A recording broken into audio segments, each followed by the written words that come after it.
60 سال بعد واقعہ پیش آئے، اس پر میں تفصیلی گفتگو نہیں کر سکتا، وہ شاہ صاحب تشریف لائیں گے انشاءاللہ، وہ اس پر سیاحت سے تبصرہ فرمائیں گے۔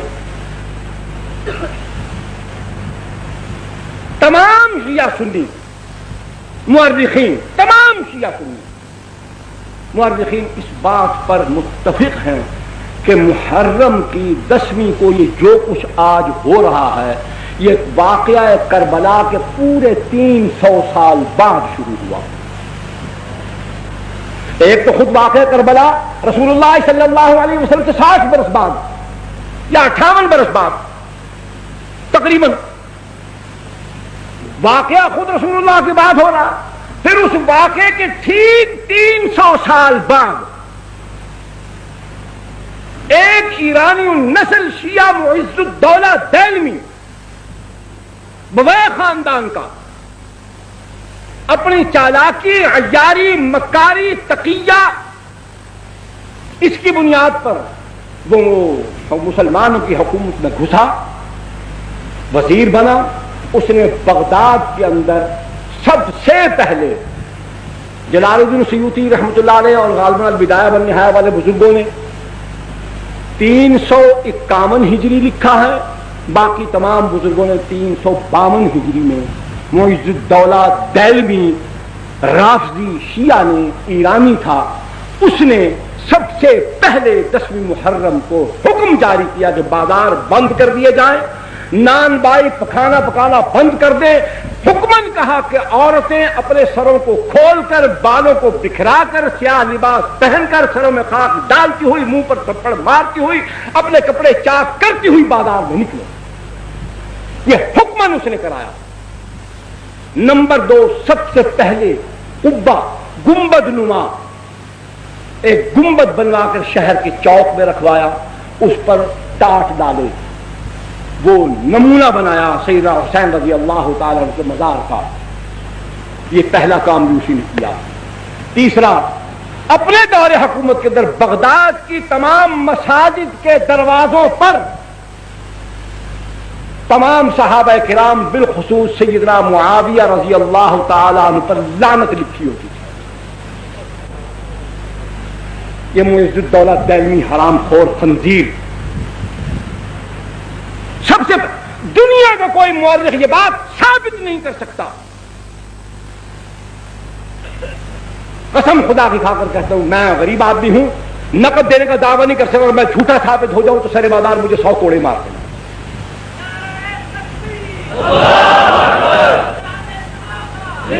سیدنا حسین رضی اللہ تعالی عنہ کی شہادت کے ٹھیک 300 سال بعد معز الدولہ دہلوی، نام یاد رکھیے، شیعہ تھا، مکاری سے وزیر اعظم بن گیا، بغداد پر قبضہ کر لیا، وہاں اس نے حکمن 10ویں محرم کو یہ کام شروع کروایا، عورتوں کو حکمن باہر بھیجا کہ سر کھولو، بال کھولو، سیاہ لباس پہنو، سینہ کوبی کرو، اپنے منہ پر تھپڑ مارو، سر میں راکھ ڈالو، نوح خانی کرو، وا پیدا کرو۔ پھر سمجھ لو کہ یہ کیا آسان طریقہ تھا کہ جب عورتیں نوجوان ہوں، خوبصورت ہوں، سیاہ لباس ہو، بال کھلے ہوں، وہ واویلا کرتی ہوں تو تماشا ہوگا کہ نہیں ہوگا؟ دیکھنے والا کون کون شیطان کہاں کہاں سے اٹھ کر نہیں آئے گا؟ اور یہاں تو وہ کیا ہے آگے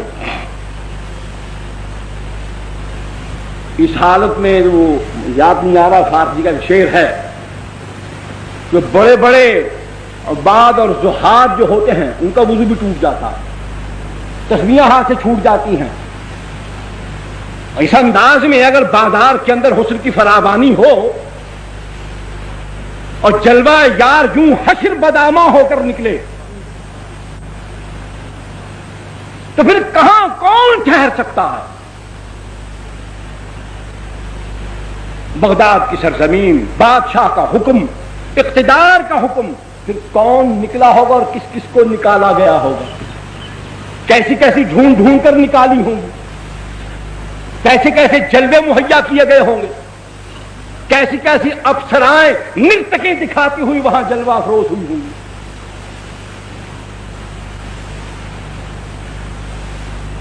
دوسرا،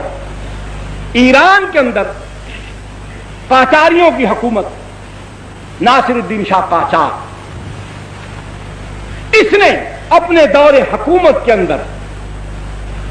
باوجود اس کے سنیے، باوجود اس کے کہ وہ قاجاری رافضی تھے، شیعہ تھے، نسل در نسل سارے قاجار شیعہ حکمران آئے، صفوی خاندان، انہوں نے بڑے ظلم کیے ایران کے اندر۔ حالانکہ یہ مسلمانوں کی مفتوحہ سرزمین ہے، سیدنا عمر بن الخطاب رضی اللہ تعالیٰ عنہ کے زمانے سے لے کر حضرت معاویہ بن ابی سفیان سب کہیے رضی اللہ تعالیٰ عنہ تک یہ ایران کی سرزمین بار بار سر اٹھاتی رہی، اور اس کو اللہ کے پاک پیغمبر کے تربیت یافتہ دنیا کے سب سے اعلیٰ اور مہذب انسانوں نے اس کو جس طریقے سے اس کو رام کرنا چاہیے تھا، تہذیب سکھانی چاہیے تھی، اس کو سمجھایا، سکھایا، لتاڑا پتاڑا چٹھاڑا پتا کیا، دین سمجھایا۔ لیکن پھر وہاں رافضیت کیوں پھیل گئی؟ بالکل انہوں نے وہی عمل کیا جو عمل آج، میری طرف توجہ فرمائی، جو عمل آج پاکستان میں جاری ہے۔ انہوں نے وہاں سنی مسلمان عوام کو کچھ نہیں کہا، صفوی خاندان کے بادشاہوں نے 20,000 سے زائد علماء کو قتل کر دیا، صرف علماء کو قتل کیا۔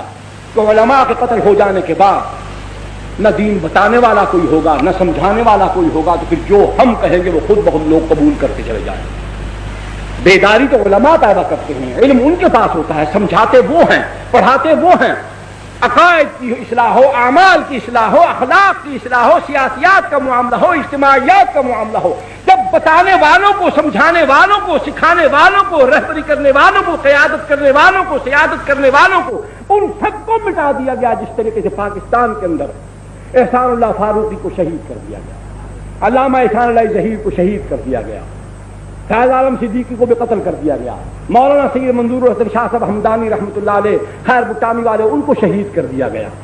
مولانا حق نواز شہید رحمۃ اللہ علیہ کو شہید کر دیا گیا، ایثار القاسمی کو شہید کر دیا گیا، عبدالصمد آزاد لئیے والے کو شہید کر دیا گیا، مولوی محمد یوسف فیصل آبادی کو شہید کر دیا گیا۔ کتنے علماء شہید ہو چکے ہیں؟ سنی مسلمان نوجوان کام کرنے والے کارکن اس کے علاوہ 100 سے زائد وہ ہیں، خفیہ طریقے سے جن کو مارا گیا ہے وہ الگ ہے۔ جب اسی طریقے سے اہل سنت والجماعت کا طرز عمل یہی ہوگا جو آج ہمارا ہے، تو بالکل وہی صفوی خاندان والا عمل پاکستان میں شروع ہو چکا ہے۔ یہ بھی اس بات کی نشاندہی کرتا ہے کہ سنی سن ہو چکا ہے، اس کے اندر غیرت دینی مر چکی ہے، اس پر پھٹکار پڑ گئی ہے کہ صحابہ کے پر لعنت بھیجنے والے مردود ملعون لوگوں کے ساتھ تعلقات کی وجہ سے خدا نے اس کا ایمان سلب کر دیا، اس سے غیرت دینی چھین لی۔ قاجاری خاندان، صفوی خاندان نے ایران کے اندر اسی طرز عمل کے ساتھ رافضیت کو پھیلایا، حکمن وہاں جلوس نکلوائے۔ پھر اس کے بعد ہندوستان کی سرزمین پر زور و شور کیوں پیدا ہوا؟ کیا ہے؟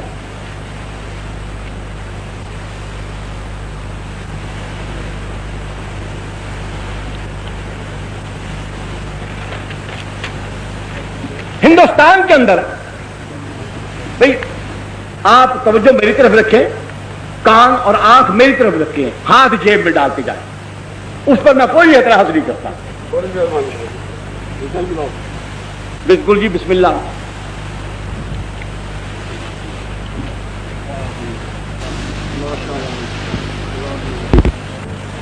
توجہ میری طرف رکھیں، یہ بیٹھو۔ ہندوستان میں اورنگزیب عالمگیر رحمت اللہ علیہ کے بعد لکھنؤ کے علاقے میں، اودھ کے علاقے میں، یہاں ایک گورنر تھا، نمائندہ تھا مغلیہ سلطنت کا۔ مغلیہ سلطنت کے اندر جب زوال آیا، کمزوری آئی، طوائف الملوکی پھیلی، ہر علاقے میں جہاں جہاں کوئی گورنر تھا وہ اپنی طور پر بادشاہ بن بیٹھا، القابات اپنے بنا لیے، اپنے علاقے کو، صوبے کو اس نے خود ایک سلطنت بنا لیا۔ یہ دور تھا، حکومت کمزور ہو گئی، تو وہاں پر بہمنی خاندان جو تھا انہوں نے لکھنؤ، جونپور اور فیض آباد، ان علاقوں کے اندر انتہائی سختی کے ساتھ، اپنی پوری قوت کے ساتھ، پوری قہرمانی کے ساتھ وہاں پر رافضیت کو فروغ دیا، جو آدمی محرم کے دنوں میں باہر نہیں نکلتا تھا، تعزیے کے جلوس میں شریک نہیں ہوتا تھا، اس کو سزا ملتی تھی۔